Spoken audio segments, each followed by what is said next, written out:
My name is Charlotte Harper. I was born in Oregon on a mild, sunny, early spring morning, with sparrows chirping outside the hospital window. 4 minutes after me, my sister, no, technically my twin sister, Caroline Harper, let out her first cry. 4 minutes. Such a small gap that most people would laugh and say, "You're twins, that's basically the same."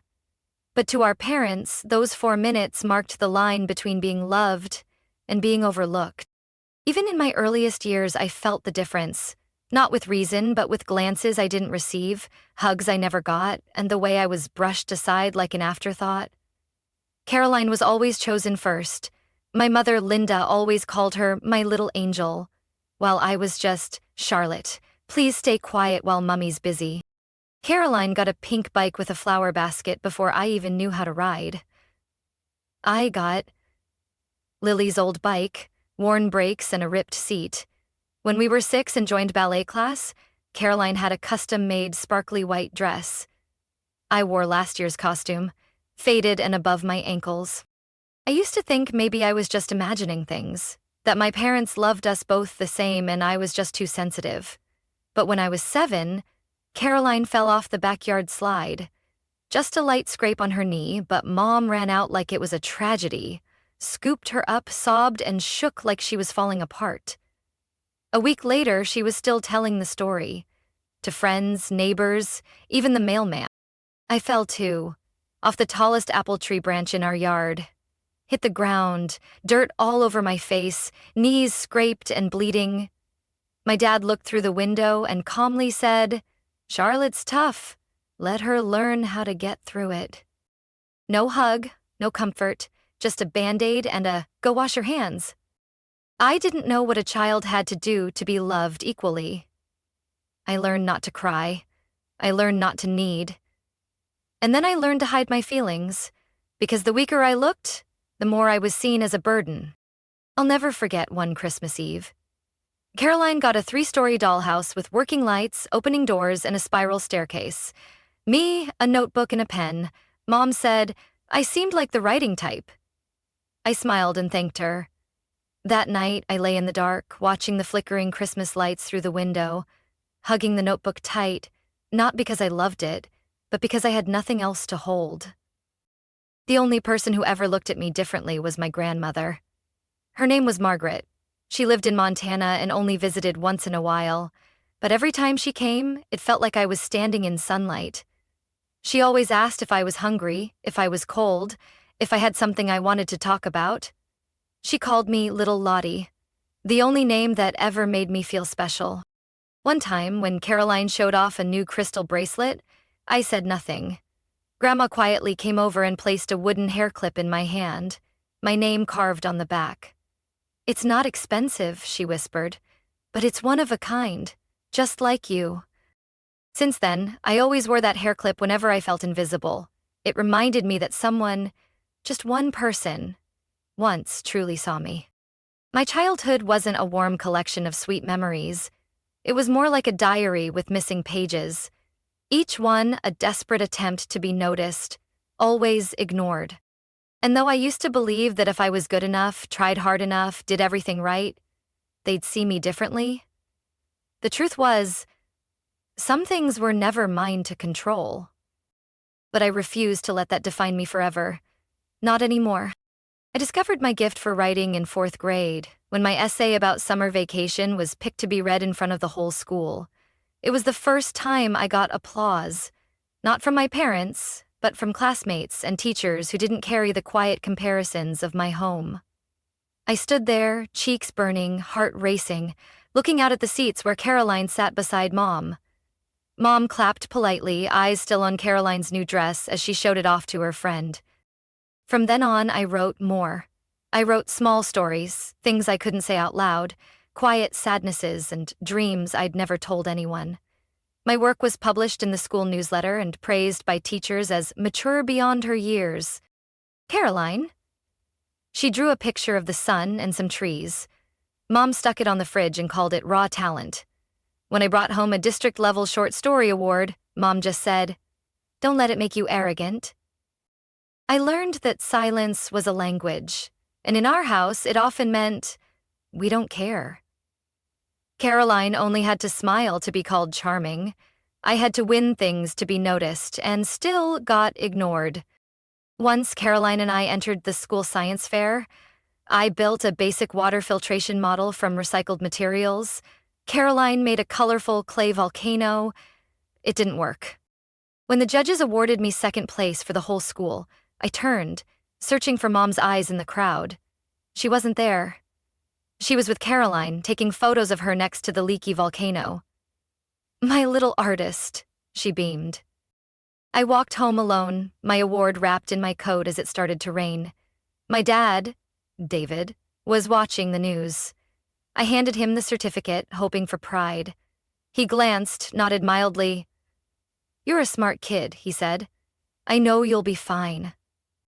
I didn't need constant praise. I just wanted them to say once, "We see your effort." But that never happened. In high school, I scored a perfect mark on Oregon's state language arts exam, something only 3% of students in the state achieved. The school held a ceremony. I gave a speech in front of the school board. The principal even wrote a letter home. Caroline got a B+ in history that term. Mom showed it off to every neighbor like it was a Nobel Prize. I used to dream that if I worked harder, pushed myself to the edge, they'd eventually have to notice. But I realized for some people, favoritism isn't about reason, it's a choice. And I wasn't the chosen one. Still, I kept going. I woke up early, walked to school in the snow, joined the journalism club, wrote for the school website, and volunteered at the public library.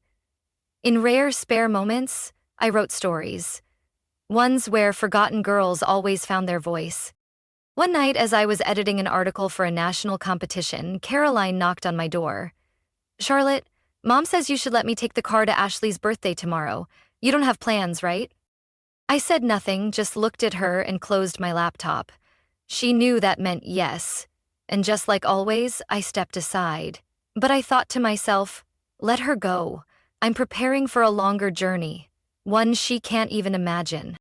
I knew one day the world out there would see me, not as Caroline's sister, but simply as Charlotte Harper. And when that day came, I wouldn't need anyone to say it out loud. I got into the accounting program at Columbia State University in Northern California. The surprise?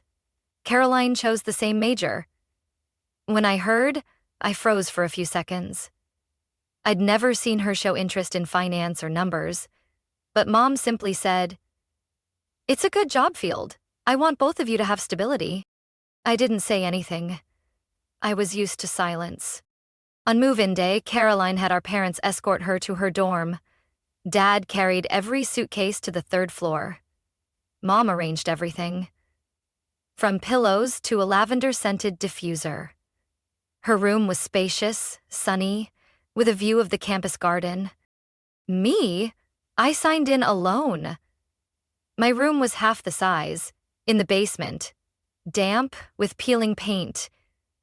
It took me nearly a week to clean and hang a few old photos of Grandma to make it feel less cold. My parents paid all of Caroline's tuition and living expenses. She got a brand new laptop, a family credit card, and a bank account that was topped up every month. She posted photos of sushi dinners, new purses, and parties with friends. I was different. I got a partial scholarship and had to cover the rest on my own. I worked as a library assistant at night and cleaned classrooms early in the morning. Every day I woke up at 5 a.m. to sweep 3 floors before my first class. I used to think being a janitor would be shameful. But then I realized, what's shameful about trying to survive? I also signed up to tutor high school students. Each week I taught 3 basic math classes and 2 SAT prep sessions. Afterward, I'd rush back to the dorm to study. Caroline? She'd usually be lounging in the common room with a face mask on, watching movies and complaining about the stress of school. I knew people probably thought I was too intense. But I didn't have a choice. I had no safety net, no backup plan. I couldn't afford to fail. One time, while mopping the 3rd floor of the business building, I overheard Caroline laughing in the hallway. She was bragging to a classmate about a party the night before. "My twin sister? She's probably buried in her books somewhere, maybe cleaning a classroom. I didn't respond. I just tightened my grip on the mop and kept going. Still, I didn't let bitterness take over. I spent my free time reading advanced accounting materials, attending small seminars, and volunteering at Excel workshops for freshmen. Once, when Professor Allen asked a question about financial reporting standards and no one answered, I raised my hand. He nodded with approval, then came up to me after class and said, "Charlotte, you've got what it takes for audit work. I'd like to recommend you for a winter internship at my firm. What do you think?" I was speechless. That night, I called home, excited to share the news with my mom. I was hoping just one congratulatory word would warm my heart, but all she said was, that's nice. Caroline just signed up for a therapeutic yoga class, supposed to be really good for mental health." I stayed silent. I didn't blame them anymore. I just felt lighter, because I finally understood that their validation wasn't necessary for my success. While Caroline drove to school in the car my parents bought, I rode an old bike to work at a grocery store. When she talked about summer in Hawaii with her friends, I spent my break in Professor Allen's storage room, sorting receipts and writing practice reports. I didn't have glamorous check-ins or shiny party videos, but I had something she didn't: control over my own life. And I began to believe, maybe because no one paved the way for me, I had to learn how to build my own. A road that might be rough, but it's mine. I started my 5th semester with a kind of determination I hadn't expected. I had learned how to make the most of every spare minute, every small opportunity. While Caroline spent her time picking outfits for the school's spring festival, I buried myself in the library, studying international financial reporting standards. I knew I had no one backing me, so I couldn't afford to waste a single chance. One Friday afternoon, I went to Professor Allen's office to submit a financial analysis paper. Just as I was about to leave, he called out, "Charlotte, I have a friend at a regional audit firm. They're looking for summer interns. Want me to put your name in?" I froze. "I'd love that, Professor." He nodded. "Then send me your resume and transcript by Monday." I walked out of his office empty-handed, but my heart was full of hope. For the first time, someone offered me a door I didn't have to knock on first. That weekend, I worked on my application non-stop, tweaking every sentence of my cover letter, adjusting every period and comma like it was the key to my future. 3 weeks later, I got a call from Forrest and Wallace.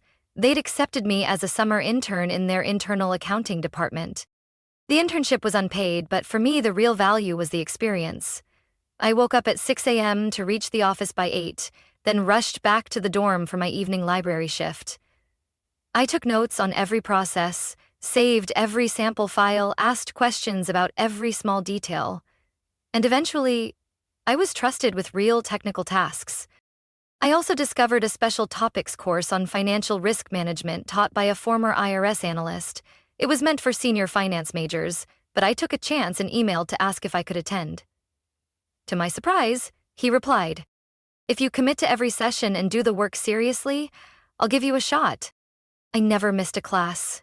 From there, I got invited to an advanced CPA prep seminar, where I first heard about the prestigious Weston G. Brandt Scholarship, awarded to top senior accounting students. The requirements were tough: an almost perfect GPA, a personal essay, and letters of recommendation from at least 2 professors.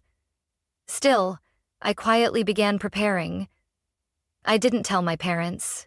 I didn't tell Caroline. I only told myself, each night as I sat alone in my room. Just take one more step. While I was still struggling to finish my essay, Professor Allen called me into his office. He handed me a thick envelope and nodded. "I wrote you a recommendation letter, no need to thank me. Just keep going the way you have. Steady and strong." I nearly broke down in tears. It was the first time I felt truly seen. Not because Caroline was my sister, not because of high scores, but because of who I was. I submitted the application on time. Nearly 2 months later, while I was sweeping in the library, my phone buzzed. A new email popped up with the subject line, "Congratulations, You've been selected for the Weston G. Brant Scholarship. I stood frozen in the hallway, tears rolling down my face. I had done it. That night, I told no one. I bought a small cake, sat by my dorm window, and watched the city lights. I whispered to myself, Charlotte, you don't need anyone to lead the way anymore. You've found your own. I knew this wasn't the finish line, but it was a milestone. Not for others to validate me, but for me to believe. All those quiet years weren't wasted. When the official award packet arrived, I opened a thick envelope from the Scholarship Foundation. Inside was a formal congratulatory letter, a list of benefits, an invitation to the National Recognition Ceremony in Chicago, and one final note that made my heart race. You may bring 2 guests to share this special moment. I sat still for a long time. Outside it was drizzling, each drop tapping the window like echoes from the past. I used to think that if this day ever came, if I was honored on a national stage, I wouldn't need my parents there. I'd stand tall, alone, and smile, knowing I finally felt worthy on my own. But that evening, in my old dorm with its dim yellow light, I picked up the phone. And I called. Mom answered on the 3rd ring. Charlotte, I'm getting ready. Some friends are coming over for dinner. What's going on? I tightened my grip on the phone. Mom, I was selected as one of 6 students nationwide to receive the Weston Brant Scholarship. The ceremony's in Chicago next month. They said I can bring 2 family members. There was silence on the other end. Then Mom said quietly, Oh, congratulations, that sounds important, huh? Then she called out, David, Charlotte said something about a scholarship in Chicago. Dad's voice chimed in from a distance, mixed with the TV. Yeah, she's always been a smart kid. We knew she'd be fine. I didn't know what I was hoping for. Maybe just once. To hear my mother say, I'm proud of you. But she didn't. I ended the call politely. If you can make it, I'd love for you to come. But it's okay if you're busy. I'll check the schedule, she replied. Her tone was no different from talking about a weekend trip to the farmer's market. I hung up. The screen went dark, reflecting my blurry face. Something inside me cracked. Not because they didn't care, but because I still had hope. I thought I'd moved past needing their validation, but deep down, the little girl clutching Grandma's wooden hair clip was still waiting for someone to be proud. I flew to Chicago alone, wearing the square-neck black dress I'd saved up for months to buy. In the grand hotel hall where the ceremony was held, every other scholarship winner had family with them. Beaming parents, relatives hugging, snapping pictures of every moment. I stood alone at the registration desk, wrote my name, and placed a dash in the guests section. The ceremony began. Each name was called and each student stepped on stage, introduced with their impressive achievements. When it was my turn, the announcer's voice rang clear. Charlotte Harper, Columbia State University, a true testament to self-made determination.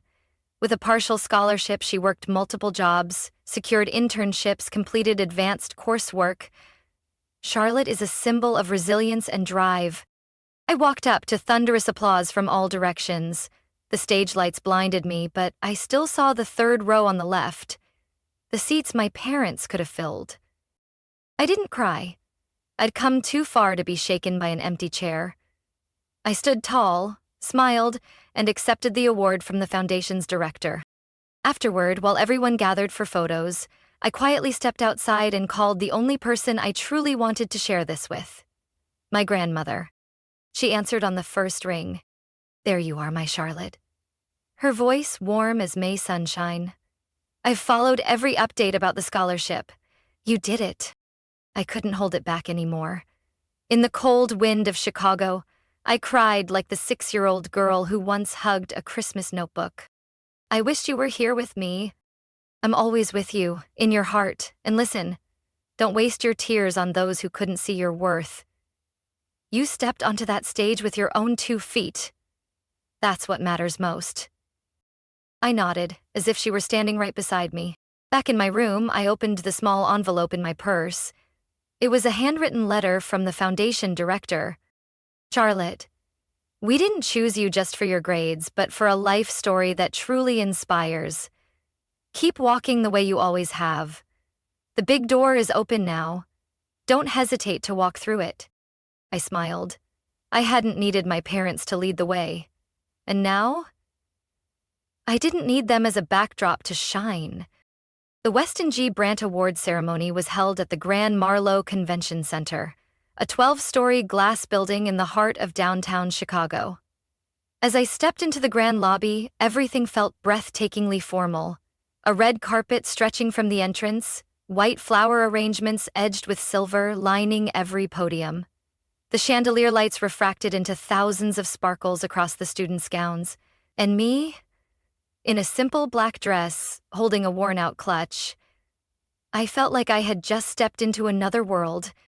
I arrived earlier than required and found a seat near the back of the hall, quietly observing. Bright laughter, warm hugs, congratulatory whispers echoed from families accompanying their children. Some were guiding their moms to the photo booth. Others were straightening their dads' ties. I pressed my lips together and looked away. When the program began, the lights dimmed. The host walked to the center of the stage, introducing each honored student of the year. One by one, they stepped up. Some had developed accounting apps for small businesses. Others had won international awards in financial risk analysis. I clapped for every single one, not out of politeness, but because I genuinely understood what it took to get here. What it cost just to make it this far. Then it was my turn. The host smiled, his voice warm and dignified.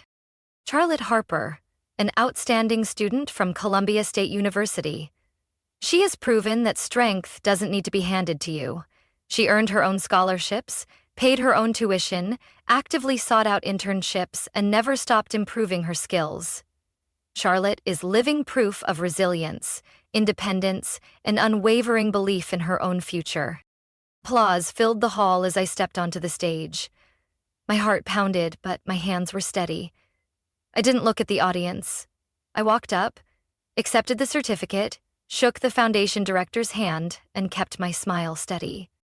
As I turned to pose for the photo, my eyes instinctively scanned the left side of the audience. I froze. Caroline. She was sitting there, in a deep red dress, clutching a small purse, eyes wide with disbelief. Beside her, my parents. My father stared at me as if he couldn't comprehend why I was on stage, and my mother, she sat upright, expressionless, lips pressed tightly like she was holding something back. I didn't know how they got there. I hadn't confirmed anything over the phone. Maybe Caroline had decided to bring them? When the camera flashed for the photo, I turned away. No nod, no smile. I didn't need a picture to remember an uncomfortable moment. After the awards, recruiters and executives from major audit firms began making their rounds, shaking hands, handing out cards, chatting with students. A woman in a teal suit walked toward me and extended her hand. I'm Lucinda Parks, Director of Recruiting at Everin & Co. We were very impressed with your profile. If you're interested, I'd love to invite you to our Manhattan headquarters to talk about a full-time position after graduation. I nodded slightly, accepting her card with both hands. Thank you very much. That's the place I've always dreamed of reaching. Just then, I heard hurried footsteps behind me. My mom. She was walking over, her eyes carrying a hesitation I'd never seen before. Charlotte, I didn't expect the ceremony to be this big, she said. I didn't know you had done so much. I stood tall, my voice calm. Because you never asked. She froze. Caroline stood behind her, her gaze shifting between the two of us. My father jumped in, sounding slightly flustered. You really are something. But why didn't you tell us? If we'd known, we could have helped. I gave a soft smile, not mocking, just a smile of someone who finally understood. I spent my whole childhood trying to be seen by you, but now I don't need that anymore. I turned and walked toward the recruiter area where new doors were waiting to open. For the first time, I carried no hope of being acknowledged. For the first time, they saw who I really was. but it was too late for that to matter. That night, after the ceremony ended, I went back to the hotel alone. The Chicago night air was freezing, but my head burned with heat. I thought I'd feel hurt, empty, regretful, but strangely, I felt nothing, just a deep quiet, as if, after all these years of waiting, I had finally stopped hoping and also stopped resenting. The next morning, while I was packing to return to school, my phone rang. It was Caroline. I hesitated for a few seconds, then picked up. "Where are you?" she asked, her voice softer than usual. "At the hotel, getting ready to head to the airport," I replied. "Can I come see you? Just for a few minutes." I sighed. Part of me wanted to say no, to shut it all out and walk away clean, but another part, the part that had been the little girl standing in Caroline's shadow all her life, whispered, "Hear her out." 30 minutes later, Caroline knocked on my door. She wasn't wearing makeup, just a hoodie and jeans, completely different from her usual polished look. She hovered at the doorway for a long time before finally stepping in. "I don't know where to begin," she said. "Last night, watching you walk across that stage, I realized I've never really understood you." I sat on the edge of the bed, silent. She sat across from me, eyes red. "I always thought I was the one under pressure, but now, Mom and Dad are starting to say I need to be more independent. They're bringing you up as an example. I know that's a good thing, but honestly, I feel like I'm the one being compared now." I raised an eyebrow. "Strange. That feeling's familiar. I lived with it for almost 20 years. Caroline lowered her head. "Did you ever wish I'd disappear?" I didn't answer right away. I thought about the days I quietly cleaned classrooms, the nights I ate instant noodles while she was out partying, the times Mom showed off her test scores to neighbors while mine were stuffed in a drawer. Finally, I said softly, "No, I just wanted to be seen." She took a deep breath. "I'm jealous of you, Charlotte. Jealous that you're so capable, that you're strong without needing anyone. I thought you were cold, stuck up. But now I see it. You're not cold. You're just tired of having to be strong for so long." I turned away. If she had said this earlier, maybe I would have cried. But now, it felt like hearing a song I knew too well, too familiar to move me anymore. "Caroline," I said, my voice gentle but firm. "I used to want an apology. I used to want Mom and Dad to stand by me just once. But last night, standing on that stage, I realized I've come far enough not to need that anymore." She said nothing. After a while, she asked quietly, "So now what? Are we still sisters?" I looked her straight in the eyes. "I don't know, maybe. It takes time to understand that being sisters isn't about sharing blood. It's about kindness, respect, and standing by each other, even when no one else does." Caroline nodded, something like remorse flickering in her eyes. When she left the room, I felt lighter, like I had finally put down a suitcase I'd been carrying for years. I didn't need belated praise. I didn't need half-hearted hugs. What I needed? I had already given myself. The freedom to live by my own worth. I moved to New York on a gray day, drizzle veiling the skyscrapers like thin curtains of an unfinished past. The city didn't welcome me with a smile, but I didn't need that. I hadn't come to be comforted. I came to begin. I started work at Everett & Co., a top-tier audit firm with its headquarters on the 37th floor of a glass tower in Midtown. At first, I felt like I was trapped in an endless maze. Deadlines, emails, stacks of paperwork, back-to-back meetings, and the measuring stares of seasoned colleagues. But I wasn't afraid. I was used to fighting alone. Every morning I woke up at 5:30, made a cup of black coffee, and stepped into the packed subway with earbuds in and files in hand. In a world where everyone seemed to be chasing something, power, money, fame, I chased only one thing: the freedom to be true to myself. My tiny apartment on the Upper West Side was all I could afford. One bedroom, a living space that doubled as a kitchen, and a window facing the brick wall of the building next door. No balcony, no skyline view. But it had something I always carried with me: inner peace. Mom called occasionally, usually on weekends. The conversations never lasted more than 3 minutes. Are you eating well? Yeah, I'm fine. Work wearing you out? It's a lot, but I'm used to it. Caroline's thinking about taking another certification. I told her to follow her sister's lead. I replied with a short okay. No blame, no expectations. We were more polite acquaintances than a family that once lived under the same roof.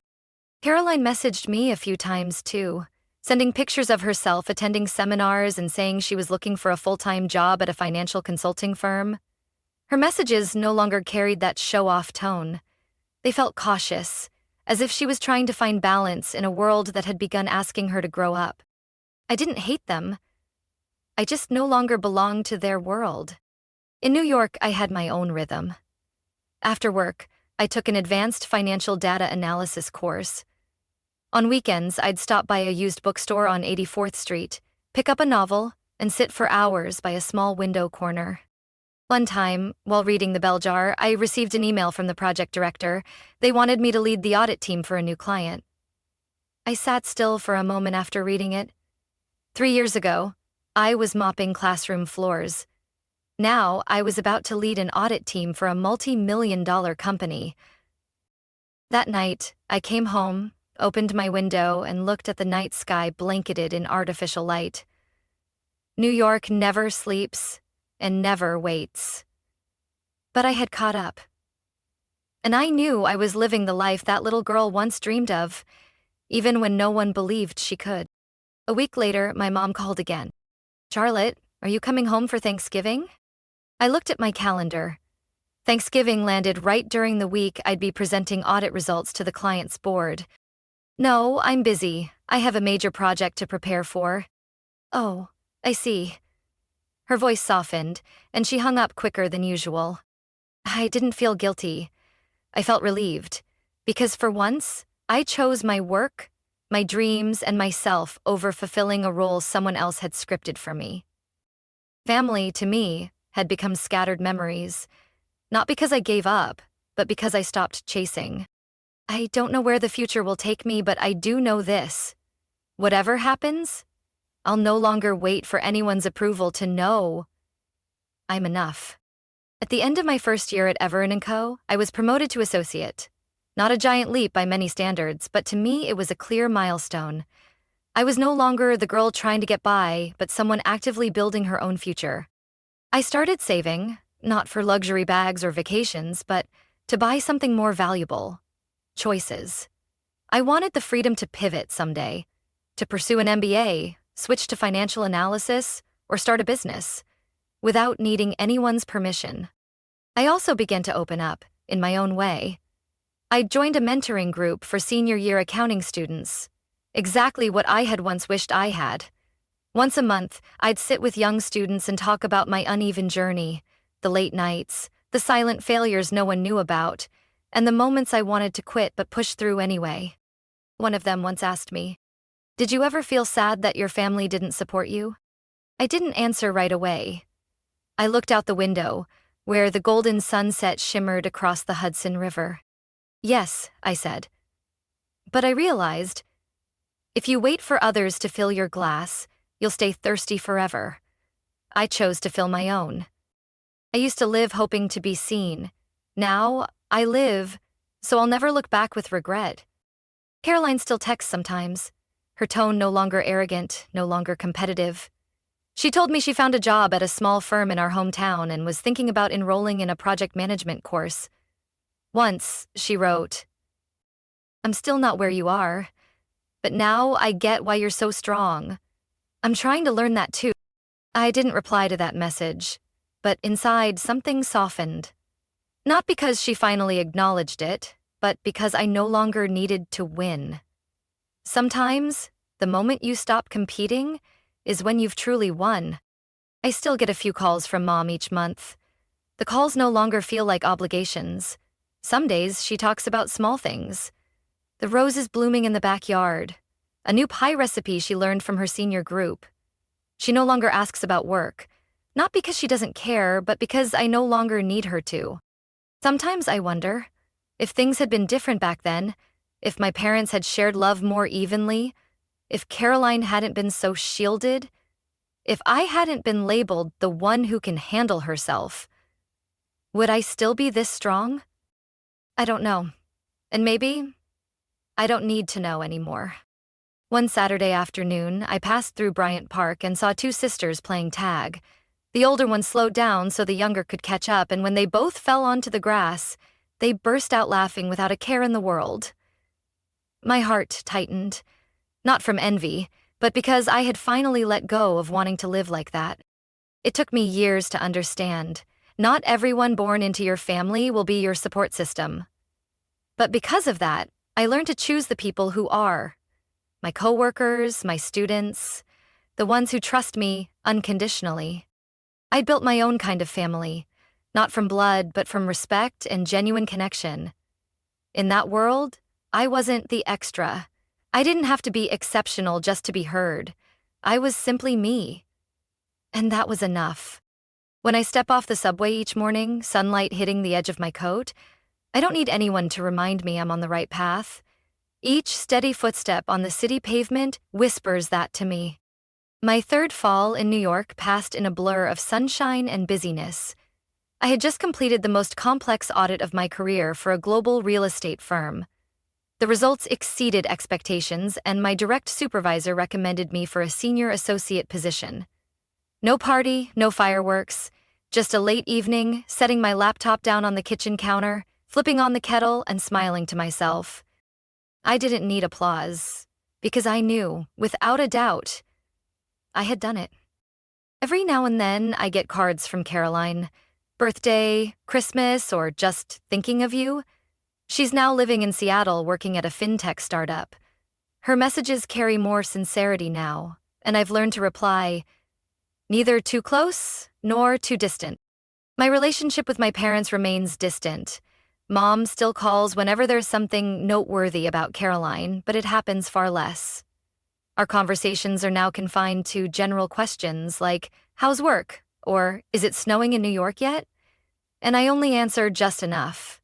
No anger, no desire to fix what's long been lost. Once, Mom texted, "Sweetheart, sometimes I think if we'd talked more back then, maybe things would have turned out differently." I read it, but didn't respond. Because I no longer need what-ifs. I've lived through them, walked through them, and kept going.